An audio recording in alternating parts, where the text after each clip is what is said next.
Assalamualaikum warahmatullahi wabarakatuh. Perkenalkan, saya Afif Ridho dan ini rekan saya Novaldi Azwar. Saya sekarang bersama salah satu pebisnis jual beli mobil.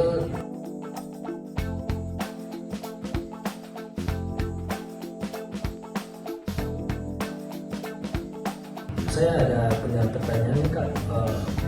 Bisa dijelasin singkat nggak tentang bisnis layanan jual beli mobil? Saya mulai bisnis mobil ini sejak 2002.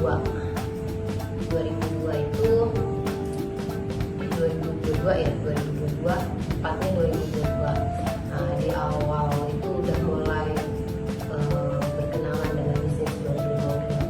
Karena kalau jual beli mobil ini kan nggak seperti makanan yang nggak gampang basi atau gimana gitu kan, tinggal kita cari pasang mobil dengan harga yang bersaing dengan di luar. Jadi awal-awal sih karena modalnya nggak terlalu banyak ya, jadi karena ini bisnis perorangan lebih tepatnya, bukan showroom mobil dan baru dimulai, jadi saya beli satu mobil dulu, pengen coba-coba dulu. Satu mobil dilihat dong untungnya berapa, terus kita harus gimana supaya perputaran mobil itu lebih cepat. Tentunya saya nggak bisa ngambil untung yang gede-gede banget karena kita harus bersaing harga. Terus dari itu jadi di pasaran di kayak seperti penjual mobil online kayak di marketplace 123, OLX itu dan lain sebagainya, saya ambil harga range-nya di bawah mereka, beda 3 juta. 4 juta itu sangat signifikan buat kalau menampung mobil ya gitu. Karena kan saya menginginkan perputaran bisnis ini cepat, 2 minggu mobil sudah terjual, saya beli lagi gitu. Jadi beli satu aku jual gitu. Karena kalau saya beli 2 takutnya uangnya modalnya ngendap di situ, perputarannya lama gitu. Makanya saya beli satu jual, beli lagi gitu. Terusan gitu ya. Iya, yang untungnya sedikit, yang penting berjalan lancar perputarannya, nggak gendap lama. Gitu. Karena ini bisnis perorangan bukan showroom. Kalau showroom kan memang harus ada showroomnya. Namanya showroom itu ada mobil yang dipajang, harus ada beberapa pilihan. Kenapa sih bisa tertarik sama bisnis mobil ini? Satu kan kita kan udah dapat dampak dari COVID nih ya, gitu. Penjualan makanan ditutup, berlakunya jam malam kayak misalnya jam 8 kayak waktu COVID masih ada itu kan kita nggak bebas kan buka, kayak misalnya buka makanan kan orang itu cenderung habis isya mereka cari makan di luar. Nah sedangkan jam 8 malam kita dibatasi udah nggak boleh buka, ya kan. Nah, jadi pemikiran kita apa sih yang aman gitu kan, ya paling jualan mobil karena kan kebetulan saya punya garasi 2 gitu, jadi ada tempat gitu. Nah, jadi inilah dimanfaatkan gitu untuk satu mobil pribadi, satu untuk jualan gitu, sambil belajar juga gitu karena kan saya masih awal. Kalau untuk tantangan yang paling berat dari bisnisnya apa? Tantangan yang paling berat itu kita memang harus benar-benar teliti. Jadi kalau kayak saya, kembali lagi saya ingatkan, saya itu bukan seperti orang-orang di luar yang sudah bermain hatam dengan jual beli mobil. Kami masih belajar. Jadi tahap belajar ini banyak yang kita lalui. Tantangannya kita harus menentukan mobil ini fiktif atau non fiktif. Karena apa? Biasa kalau iklan tidak sesuai dengan barang yang ditampilkan. Pernah juga kita datang ke TKP, ke tempat itu mobilnya beda, yang jualnya pun beda gitu, jadi nggak sama, hampir kita mau kena tipu gitu kan. Terus nanti kadang juga mobil itu fotonya ngambil dari mana gitu kan, sekarang kan teknologi udah canggih banget ya. Nah, jadi ambil dari foto orang dari mana, terus dilihatnya bagus, pas kita datang ke sana kita cek mesinnya itu ada yang retak, ada yang mungkin bekas rangka, bekas kecelakaan lalu lintas atau kena banjir, itu kan kelihatan. Kadang untuk memastikannya juga saya takut gitu kan, kalau harga mobil udah kayak mau mencapai 300 itu saya udah bawa mekanik sendiri gitu, dari dealer atau apapun yang bertanggung jawab gitu kan. Saya cek kalau memang hasilnya bagus saya ambil, kalau enggak jadi lika-likunya di situ. gitu harus teliti. Kalau buat mobil sendiri itu apa namanya, mobilnya ngambil dari penjualnya langsung ke pemiliknya langsung atau dari lelang-lelangan gitu? Kalau untuk lelang saya enggak, karena kalau lelang itu yang saya tahu, kalau lelang itu kan mobil yang benar-benar sudah terpendam lama gitu kan, terus dilelang karena sudah tidak ada peminat gitu. Dan pelelangan itu sistemnya susah kayak war itu kayak cepet-cepetan, nah gitu. Dan kita kayak, kalau menurut saya kayak beli kucing dalam karung kalau lelang. Tapi kalau kita datang ke showroom, kayak saya itu selalu lihat dari kayak misalnya contoh simpel aja, saya lihat di marketplace apa yang mau saya cari. Saya mau cari HRV, ya kan? Saya lihat di marketplace harga yang paling murah tahunnya itu kan harus, kalau kita mau beli mobil dan harus datanya itu yang pertama tahun berapa sesuai nggak dengan harga pasarannya. Ya kan nggak tahu HRV 2019 pasarannya berapa nih, gitu, ya kan? Beda sama HRV yang tahun 2021 2022. Begitu pula disertakan dengan kondisinya, kayak nggak ada penyo, kilometernya. Yang paling berpengaruh kilometer. Ketika mobil mau tahunnya 2021 atau 2024, kalau kilometernya udah tinggi, berarti orang sudah turun daya beli. Nah, jadi yang dicari terutama tahunnya muda, nggak terlalu tua, kilometernya nggak ini, kondisi mobil dalam bersih, luar tidak penyok-penyok, dilihat mesinnya juga terawat. Kalau untuk proses pengecekan mobil sebelum diambil gimana Pak? Terus juga kriteria yang mau diambil, terus juga apa untuk penjualannya gimana? Kalau kriterianya udah pasti gini, kalau saya punya ininya, kriterianya kalau mobil itu di atas 250 juta, saya udah pasti bawa mekanik yang mengerti langsung gitu. Apalagi kalau varian mobilnya kayak misalnya HRV Prestige gitu kan, karena HRV Prestige itu kan dia punya sampul dan lain sebagainya yang lebih. Nah, kelemahan-kelemahan itu kan hanya mekanik yang tahu. Saya kan orang awam, palingnya tahu mobilnya bodinya bagus, sementara bodi itu kan bisa kena cat, bisa kena dempul. Kalau mekanik itu tahu ini cat habis didempul atau memang cat original mereka. Terus kayak misalnya kaca itu kita ini central locknya itu kacanya kita turunin naikin dia macet atau enggak, wipernya ketika starter suara mesin seperti apa itu udah ketahuan kalau kita yang ngecek gitu. Tapi kalau mekanik itu dari bodi semua tuh, kalau mobil di atas 250 juta harus detail, makanya saya harus bawa mekanik. Ya, kalau orang-orang kita ini kurang lah gitu.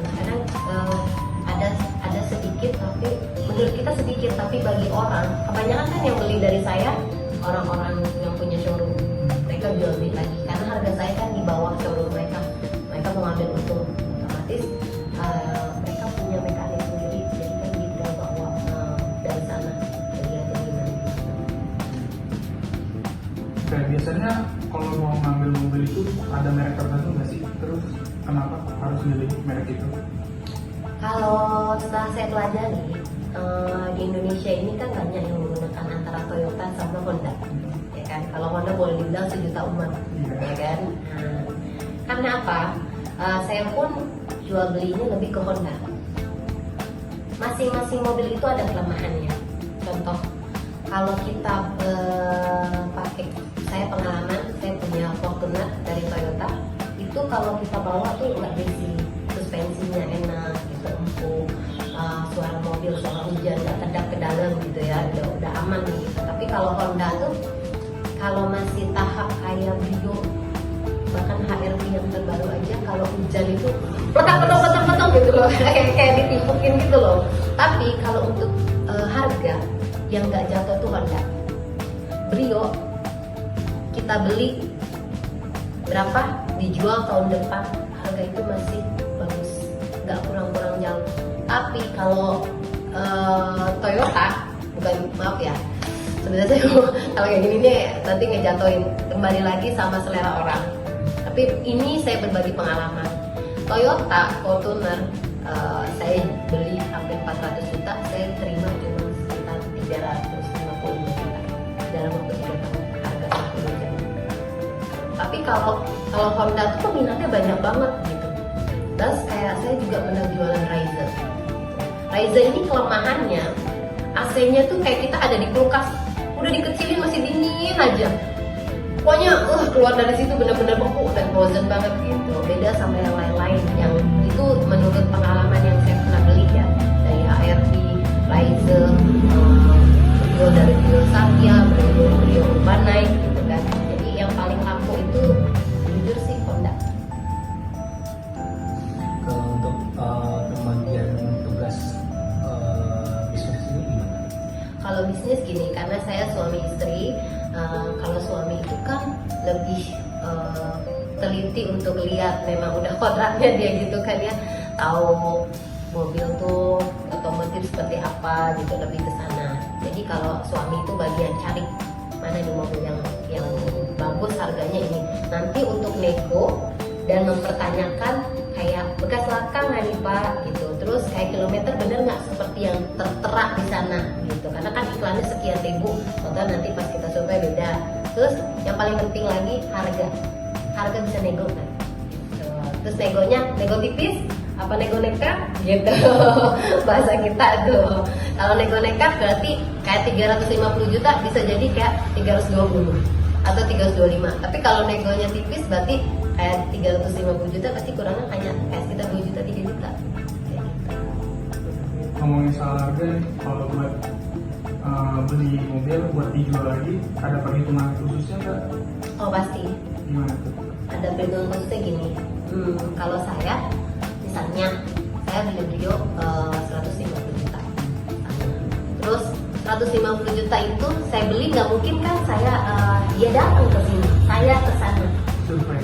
Survei itu kemungkinan gini, kita beli langsung atau besok balik lagi gitu. Jadi kalau saya karena udah lihat di iklan bla bla bla, udah tanya sebelum datang, pas begitu datang ke sana survei langsung beli atau enggak gitu kan.